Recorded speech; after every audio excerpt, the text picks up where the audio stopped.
Dolby Theatre stands eerily empty. It's September 20th, 2020. Jimmy Kimmel hosts, but the applause comes from canned sound effects. Winners appear via shaky Zoom feeds, some in hazmat suits, accepting trophies handed through doorways. The pandemic has hollowed out Hollywood's most glamorous night. How did the Emmy Awards, the gold standard celebrating television's best, end up broadcasting into a void? This wasn't just a health crisis. It was a symbol of an institution pushed to the brink, grappling with seismic shifts it never anticipated. The journey of the little statuette named Emmy is a roller coaster of ambition, scandal, and reinvention. We'll uncover the forgotten founder who battled network giants in his living room, the explosive 1955 rigging scandal that almost killed the awards before they truly began. HBO declared war on broadcast TV, shattering the status quo forever.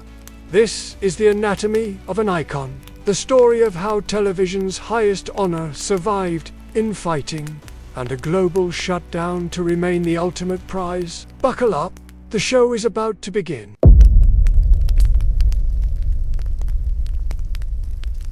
Picture a cramped Los Angeles living room. 1946, World War II is over, and a new medium television flickers with potential, but chaos reigns. Broadcast standards are non-existent. Quality a gamble. Enter Syd Cassyd, a soft-spoken engineer and president of the fledgling Hollywood Television Society. Cassyd wasn't a mogul. He was a visionary idealist who saw the future in the cathode ray tube. He dreamed of an academy like the one for film, to elevate this nascent art form. His struggle was profoundly human, overcoming indifference and outright hostility. The big movie studio saw TV as a fad, a threat. The existing radio networks viewed it as a competitor. Cassyd faced empty rooms and skeptical stares. His breakthrough moment came not with a bang, but a quiet persistence. He found allies in a handful of believers. Producers like Charles Butterworth and actor Edgar Bergen. Together, they formed the Academy of Television Arts and Sciences on January 25, 1946. But the real battle was just starting. Funding was a constant headache. Cassyd mortgaged his own house to keep the Academy afloat. Conveying the industry to take their awards seriously felt impossible. The first Emmy ceremony, held on January 25, 1949, at the Hollywood Athletic Club, was a humble affair. 6 awards were given out during a simple dinner. Shirley Dinsdale, a 20-year-old ventriloquist with her puppet Judy Splinters, won the very first Emmy for Most Outstanding Television Personality. It was intimate, almost awkward, but the spark was lit. Cassyd's relentless belief in the power and potential of television, against overwhelming odds, had created something tangible. He proved that recognition could foster excellence. Yet this fragile dream was about to face its first devastating crisis.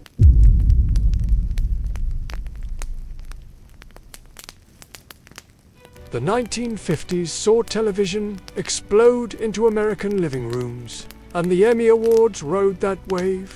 The ceremony moved to the Coconut Grove nightclub, gaining glamour. Names like Lucille Ball and Desi Arnaz became synonymous with both hit shows and Emmy Gold. I Love Lucy wasn't just a phenomenon. Its technical innovations, like filming before a live audience with multiple cameras, were directly honored by the Academy, validating the craft behind the comedy. But the rise wasn't just about ratings. It was about cultural legitimacy. When Edward R. Murrow won for his hard-hitting news program, See It Now, in 1954, it signaled that Emmys could honor gravity as well as laughter. The awards became a mirror reflecting America's anxieties and aspirations. A key often overlooked detail, the design of the Emmy statuette itself. Television engineer Louis McManus modeled the winged woman holding an atom after his wife, Dorothy. The wings represented the muse of art. The atom, the science of television. This fusion of art and technology embodied the medium's unique power. The 1960s cemented the Emmys as the event. Color broadcasts began in 1966, showcasing the ceremony's own spectacle. Groundbreaking moments piled up. Barbara Stanwyck becoming the first woman to win an Emmy for a dramatic series. Bill Cosby, the first black performer to win a leading actor Emmy. Viewers at home didn't just watch the shows, they watched the stars win for those shows. Acceptance speeches became water cooler moments. The statuette became a tangible symbol of having made it in the fastest growing entertainment medium on the planet. The Emmys validated television as a cultural force equal to film, but beneath the glittering surface, a rot was setting in, threatening to destroy everything Cassyd had built.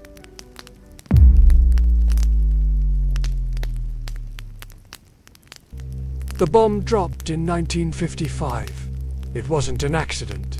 It was fraud. Producer John Guedel, creator of the popular show You Bet Your Life, made a shocking confession. He had rigged the Emmy voting process for his own show. How? He simply packed the Academy's voting panels with his own employees and friends. The scheme was brazen and effective. You Bet Your Life swept the comedy categories that year. The fallout was immediate and catastrophic. The credibility of the entire Emmy Awards was shattered. Newspapers screamed about the fix. Winners felt their trophies were tainted. The public felt duped. Trust evaporated overnight. The human cost was immense. Legitimate winners saw their moments stolen. Academy members resigned in disgust. Sponsors threatened to pull out. The fledgling institution Cassyd had poured his life into faced utter collapse. The scandal exposed fundamental flaws. A small, easily manipulated voting body and a lack of transparent safeguards. The Academy scrambled. They launched an internal investigation, voided the tainted wins, and desperately tried to implement reforms. They expanded the voting membership and introduced stricter oversight. But the damage was deep. It took years for the Emmy name to recover its luster. This wasn't just a PR disaster, it was an existential crisis. The reckoning forced a painful question. Could an award voted on by industry peers ever truly be fair? Or was corruption inevitable? The near-death experience in 1955 became a permanent scar, a constant reminder of the fragility of trust. The Academy had survived, but the innocence was gone. They had learned a brutal lesson the hard way. Integrity wasn't optional, it was the only currency that mattered. And just as they regained their footing, a new, even bigger challenge emerged from an unexpected corner.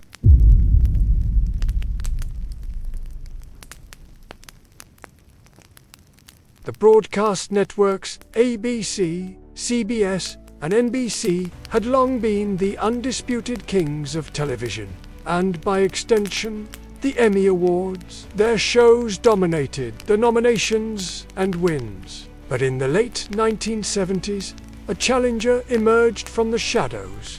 Cable TV. HBO, a pay-TV service initially known for movies and boxing, began producing original programming, and it was different. Unconstrained by FCC regulations and network censors, HBO tackled edgier themes, featured complex characters, and boasted production values rivaling film.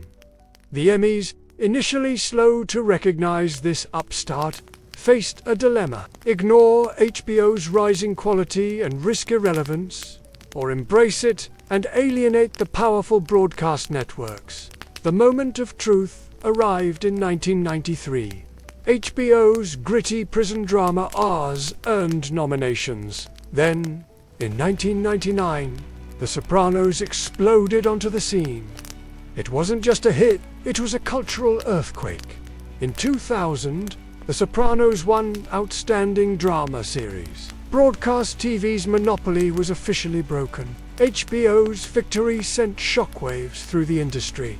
It was a declaration that quality television could originate outside the traditional system. The fallout was profound. Broadcast networks scrambled to develop grittier, more serialized dramas to compete. Cable channels like FX and AMC followed HBO's lead, pouring resources into original programming. The Emmys, by validating HBO, inadvertently fueled the peak TV explosion. The lesson learned: the Academy had to adapt or die. They expanded categories, welcomed cable and later streaming submissions, and constantly tweaked voting procedures to handle the ballooning volume of content. The reinvention wasn't smooth. Criticisms of snobbery, category confusion, and persistent diversity issues remained. But by embracing change, the Emmys avoided obsolescence. The fallout from the cable revolution proved that the awards could be a catalyst, not just a coronation. It showed institutions must evolve with their industry, even when it means challenging the established powers that once defined them.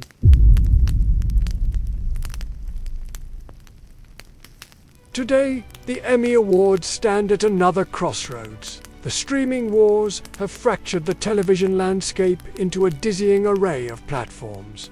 Netflix, Hulu, Amazon Prime, Apple TV+, Disney+, Max. The peak TV era they helped create now sees nearly 600 original scripted series airing annually. The golden statuette remains the ultimate symbol of achievement, but the definition of television has never been more unclear. Is a binge-released Netflix series the same as a weekly network drama? The Academy struggles to categorize them all fairly. The 2020 pandemic ceremony, with its empty theater and Zoom winners, wasn't just a logistical challenge. It was a stark metaphor for an industry in flux. Yet, in that strangeness, there was resilience. Winners celebrated from living rooms and backyards, proving the power of the stories transcended the glamour. The Emmys adapted. Again, they introduced remote voting capabilities years earlier, which proved crucial. They experimented with virtual elements. The show went on. The legacy of the Emmy Awards is complex. It's a story of human ambition, devastating failure, triumphant adaptation, and constant reinvention. It reflects television's journey from a curious novelty to a dominant global force. That winged woman holding the atom still represents the fragile, vital balance between art and technology, recognition and integrity. As television continues to fragment and evolve, the Emmys face their perpetual question: what is television? And how do you honor its best when best is spread across hundreds of channels and platforms? The answer, as it always has been, lies not in clinging to the past, but in remembering the core principle forged in crisis and recovery, recognizing excellence wherever and however it appears. The show must always go on.